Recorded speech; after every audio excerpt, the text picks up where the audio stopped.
Qu'est-ce que tu fais? J'enfile les perles.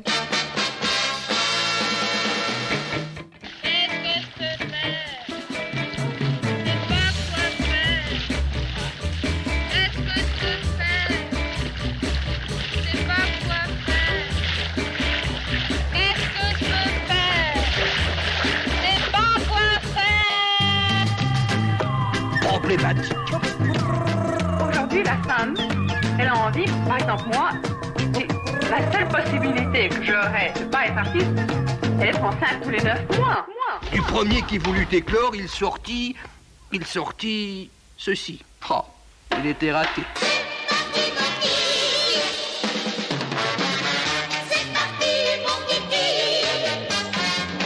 Éclore, le podcast de la création artistique.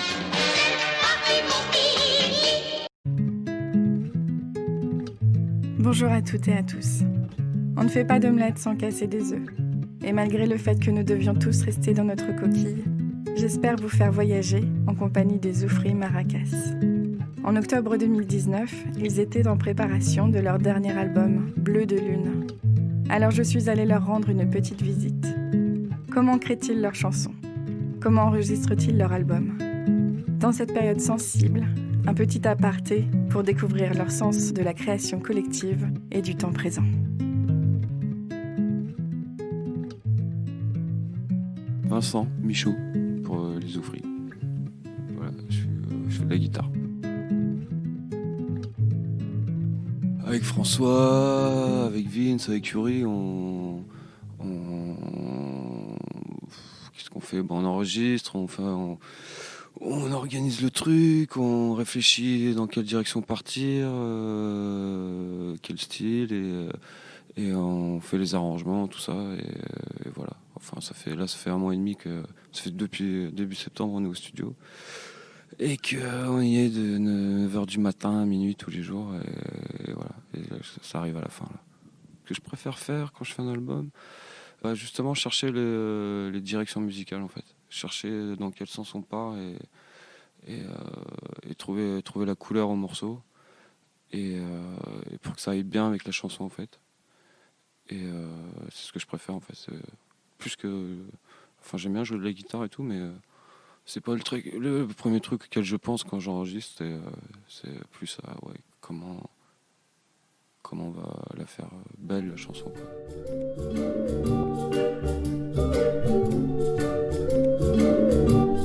Pris un peu de recul sur les îles Loyauté. Je suis parti en voyage de l'autre côté de l'été.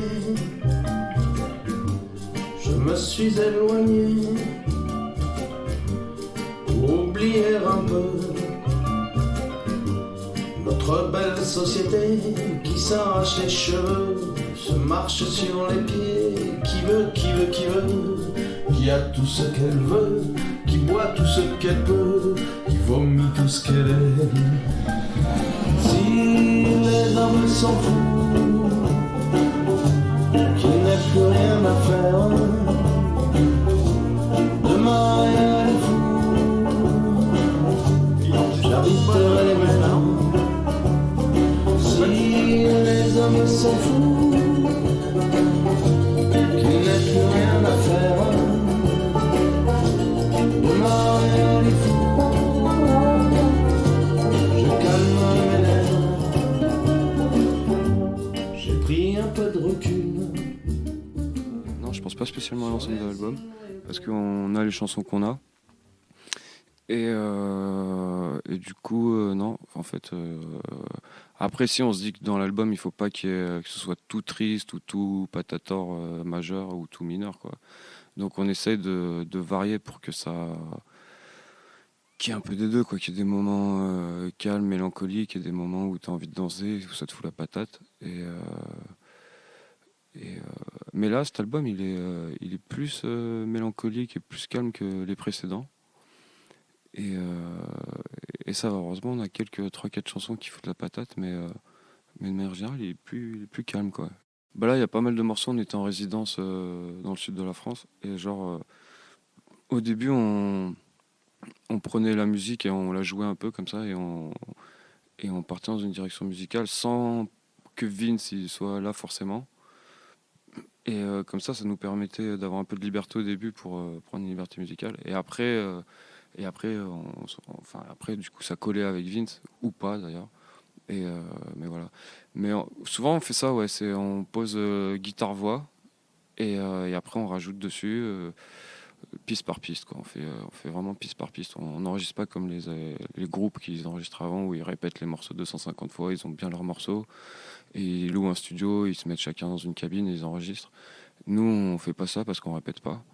Et du coup on invente l'album à l'enregistrement en fait. On invente la chanson à l'enregistrement.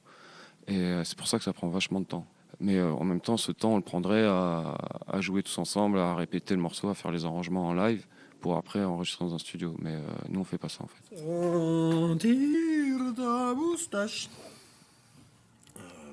Señorita, ouais, ben, tu vois, Señorita, je l'ai écouté l'autre jour, j'étais content. Et là, je l'ai écouté hier, elle m'a pas fait un truc folichon, quoi. Enfin, t'as entendu la clarinette? T'as pas encore entendu la clarinette sur Señorita? J'ai entendu la clarinette. On n'a pas fini, on va ficeler un riff sous la clarinette. Comme ça, on a les deux parties. Enfin, tu vas voir, ça va être super. En fait, moi, j'ai remarqué que la façon dont je travaillais, c'est que, en fait, je fais beaucoup de références à toute la culture musicale que j'ai, quoi. Enfin, tous les sons que j'écoute. Et souvent, quand il y a un son qui me fait penser à tel son, et du coup, je vais écouter ces morceaux et j'essaie de comprendre. En fait, c'est comme ça que j'apprends à faire de la musique, en fait. C'est en écoutant de la musique. Et du coup, je comprends comment ils font les breaks, comment ils mixent le truc, tout ça. Et je vais chercher comme ça dans toute ma bibliothèque musicale les trucs que j'ai. Et je fais un mix un peu de tout. Et voilà, parce que je suis pas musicien en fait, j'y connais rien, je connais pas les notes, je connais rien du tout. Et peut-être le truc, la chance que j'ai, c'est que j'écoute beaucoup de musique et du coup ça me permet enfin j'ai mon truc à défendre là-dedans parce que voilà, j'ai une culture musicale quoi et que ça peut être intéressant quand t'inventes des morceaux quoi.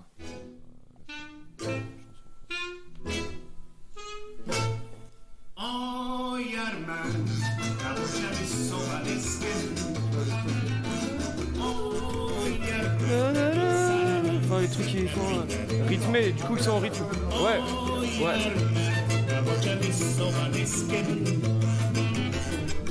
En fait, même quand il l'avait fait à la clarinette, il y a eu des moments où il a fait un peu ça. Je te fais écouter vite fait.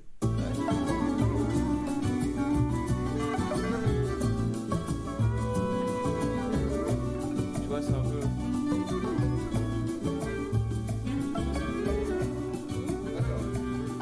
Tu vois, dans cet esprit-là...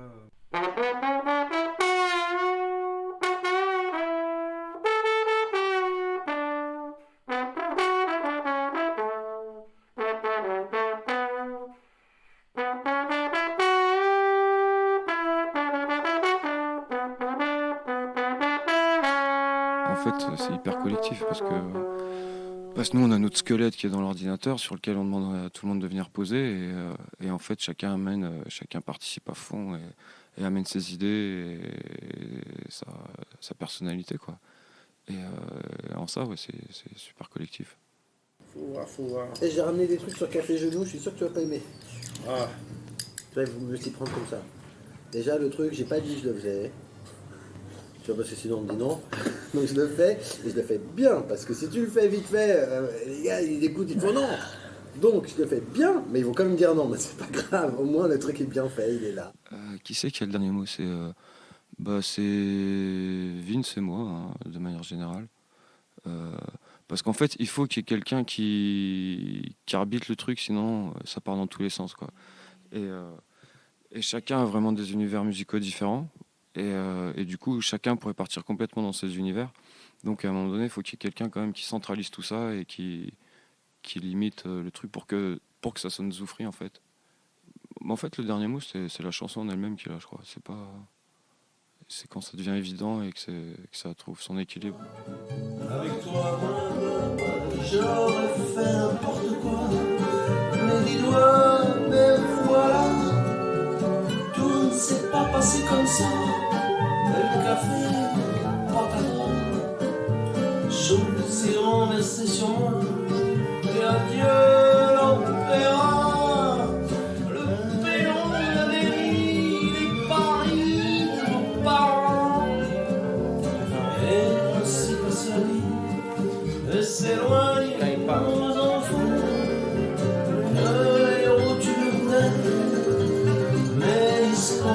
qu'on est.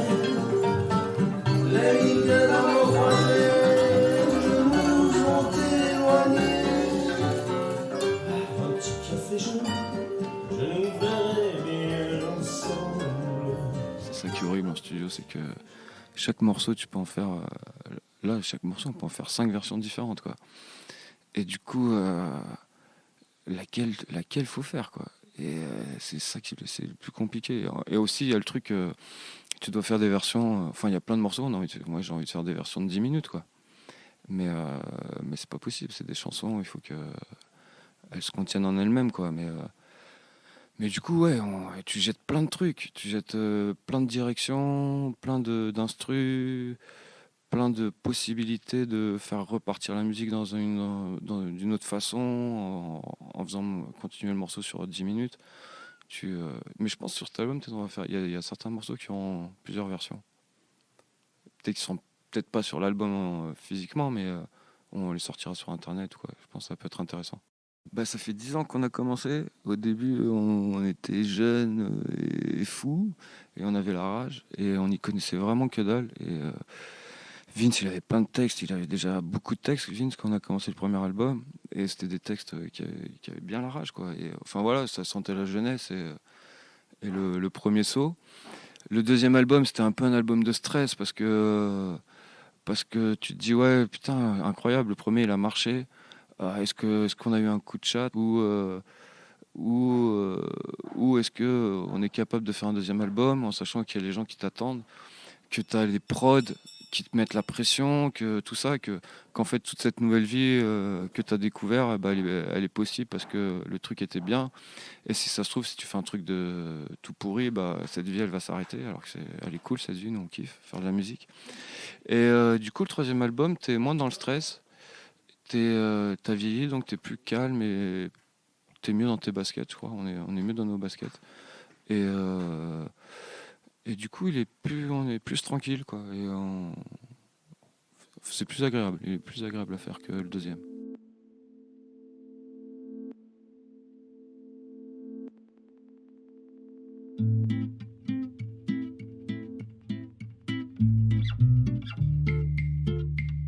Ouais. Je suis revenu spécialement pour toi. Je m'appelle Vincent, je suis chanteur dans les Oufris Maracas. Qu'est-ce qui me plaît à l'enregistrement? Je me demande ce que va faire Michaud comme musique pour supporter les textes. Non, c'est la mise en commun c'est du nouveau charbon que tu fous dans la machine. Un charbon que tu connais pas, et donc tu le fabriques, et c'est l'intérêt de le faire à plusieurs, c'est que tu sais pas où ce que tu as proposé va amener, quoi.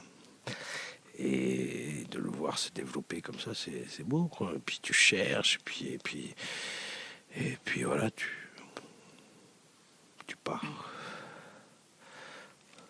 Tu glandouilles, tu gratouilles. Non, la différence aussi avec le troisième album, c'est qu'on se connaît tous mieux, on s'entend mieux. Et c'est important de bien s'entendre dans la musique. Et du coup, c'est plus... Si on s'entend mieux pour pas s'écouter, ça sert à rien, hein. Non, voilà, tu vois, c'est l'accouchement de la douleur. Ou non, je l'appelle la métaphore, mais c'est comme moi, j'amène un texte, tu vois, une fille toute nue, quoi. Et puis eux, ils l'habillent. Et puis des fois, faut pas trop l'habiller, pas tellement. Des fois, faut juste enlever un cil sur la joue et puis ça suffit, quoi. Et des fois il faut l'habiller, tu sais pas comment elle va être, tu vois, et du coup toi t'es là, t'as ton idée et puis ils font n'importe quoi, ou t'as ton idée qui en fait était pourrie et puis ils font un truc super et tu te dis ah merde, ouais, je suis con en fait.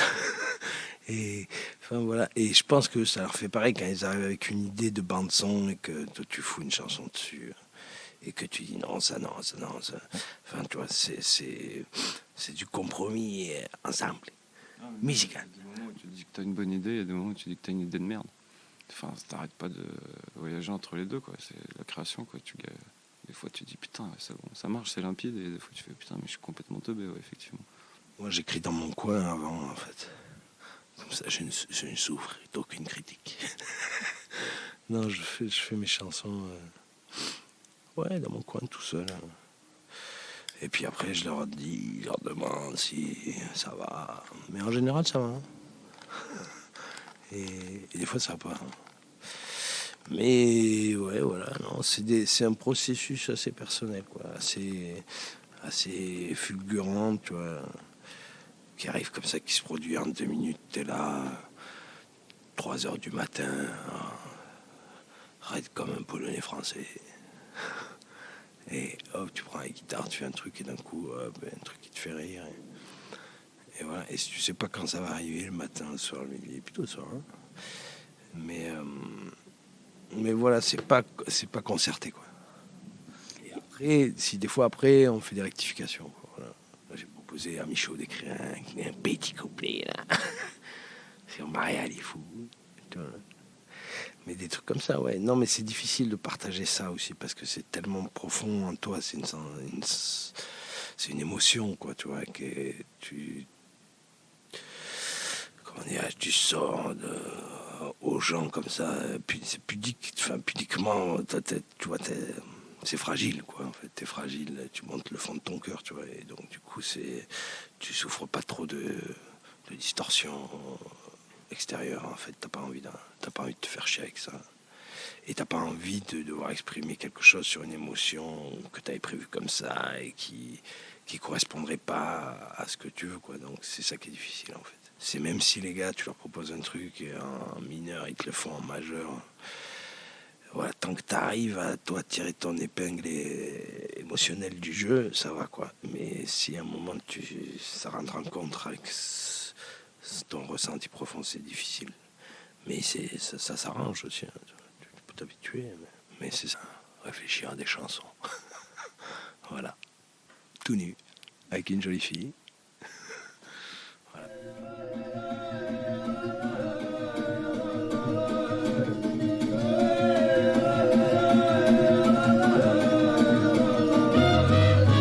Quand je vois ces morpions, ces hommes politiques qui jouent au scorpion, qui volent notre fric, je me pose des questions. Est-ce bien démocratique toute cette corruption? Non, non, non, non. Quand je vois ces sensus, ces hommes politiques nous marcher dessus, nous voler notre fric, puis jouer le rôle dessus. Dans la grande justice, leur tombe dessus. Et sinon, ouais, non, un peu des deux, non. C'est des exercices intéressants. C'est notre façon d'apprendre la musique, d'être en studio. Toi, tu cherches, là, sur scène, t'exécutes. Toi, t'as pas le droit à l'erreur. Là, tu peux faire 25 000 erreurs, tu peux faire 25 000 prises, tu peux dire 25 000 conneries, tu peux essayer 25 000 fausses notes, 25 000 bonnes idées. Et du coup, tu te fais une feuille, quoi, toi, une idée de ce que t'aimes, en fait, puisque tu fais que ce que t'aimes. Tu mets les choses qui te plaisent et t'arrêtes quand ça te plaît plus, et après tu reconsidères ce qui t'a plu hier pour voir si ça te plaît encore demain. Et voilà, quand tu sors du studio, il y a aussi ça, c'est que tu as écouté 778 fois les chansons, quoi. Et qu'après tu te dis, ouf, c'est fini.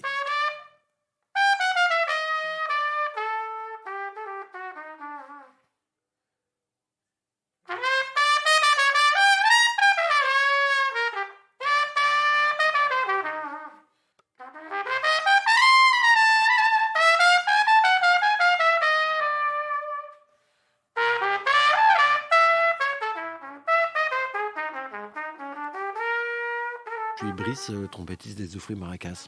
Je joue un peu l'accordéon, la trompette, un peu de flûte, les percus, les gratte-gratte, les petits. J'ai ma petite table avec mon petit bazar, les coquillages. D'ailleurs, on a mis pas mal de coquillages, je suis content. J'ai réussi à faire passer le coquillage sur l'album. Ah,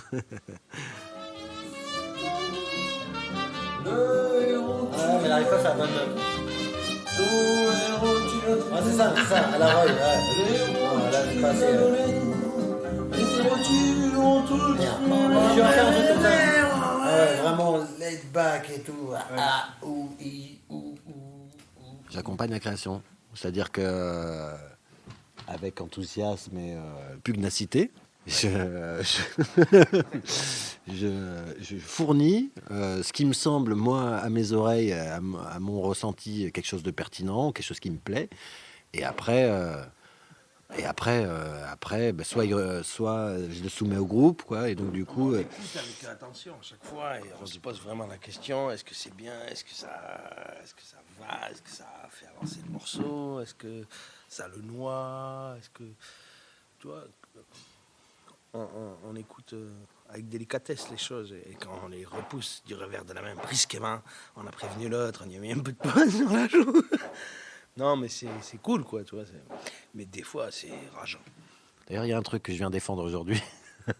Je sais lequel, qui pour moi donne une connotation qui me plaît par rapport à d'autres morceaux. Quand tu joues un truc d'un morceau, des fois, ça te rappelle un peu quelque chose, moins l'ambiance, l'atmosphère d'un groupe ou d'une musique. Moi, en l'occurrence, c'est pas du tout la nôtre, mais c'est les Cure.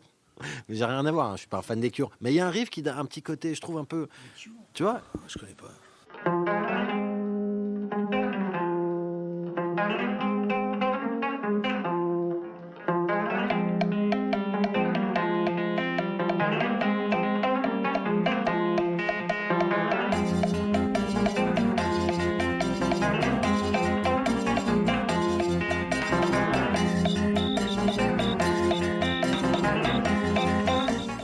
Ensemble et c'est aussi le résultat de toute la glande que chacun organise dans sa vie, glande ou temps en famille ou temps avec les siens, voilà, qui fait que quand on est là il y a une bonne humeur, on est là, on rigole, on fait un petit barbecue, on fume une petite clope et puis il naît des choses de ça que, comme il disait le tourneur, Zoufri c'est un peu un ovni, c'est un ovni dans le paysage musical. C'est vrai que de la chanson française, en tout cas, si tu vois les autres groupes, c'est vrai que c'est un côté ovni. Pourtant, ce qu'on fait, c'est très simple. Au final, on se retrouve à la maison, on prend le temps, on jamme un peu les trucs, on cherche un peu ensemble. Vince arrive avec une chanson, des accords, François se fait son trip, on se fait tous nos tripes, en fait. Et dans ces petits moments un peu... on se regroupe, et puis ensuite tout le monde a besoin de... On n'est pas à fond, quoi. On n'est pas des créateurs. Tu vois, il y a des gens qui ont un besoin de résultats, de prouver quelque chose, de se prouver quelque chose, ou d'exigence, quoi. Là, c'est secondaire, quoi. J'apprécie beaucoup ça.